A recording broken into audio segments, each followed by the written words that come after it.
دیوبند کا نظریہ خدا ہر جگہ پہ ہے، تیرے مخالف کا نظریہ خدا عرش پہ ہے۔ مجھے ایک بندہ کہنے لگا اگر خدا عرش پہ نہیں ہے تو تم دیوبند والے یہ حدیث نہیں پڑھتے، خدا نے عرش پہ حضور کو بلایا اور بلا کے کہا ہے ادنو ادنو ادنو میرے محمد قریب ہو جا۔ اگر خدا عرش پہ نہیں تھا ادنو کیوں کہا ہے؟ ادنو کہہ کے نبی کو قریب لانا اس بات کی دلیل ہے خدا عرش پہ ہے، تبھی تو ادنو کہا ہے۔ میں نے کیسے کیا ثابت ہوا؟ کہا جی عرش پر ہے۔ میں نے کہا کہاں لکھا ہے؟ کہا جی حدیث میں ہے۔ میں نے کہا جو بند والے حدیث بھی دیکھتے ہیں قرآن بھی دیکھتے ہیں، میں نے قرآن پڑھا ہے 20واں پارہ سورۃ العلق ہے، خدا نے مجھے اور آپ کو ایک حکم دیا ہے اسجد، تم سجدہ کرو۔ سجدے کا معنی یہ نہیں ہے عرش پہ آ جاؤ، سجدے کا معنی اپنی پیشانی زمین پہ ٹکا دو۔ تو خدا نے یہ نہیں کہا عرش پہ آؤ، خدا نے یہ کہا ہے اپنی پیشانی زمین پہ لگا دو،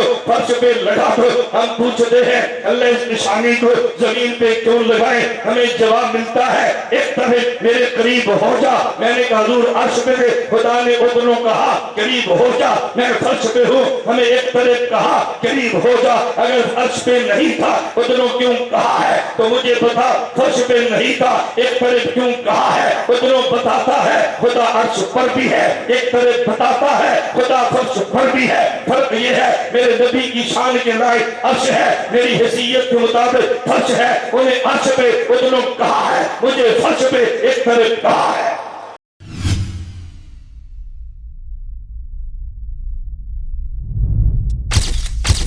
Message TV. This is your channel. This is your channel.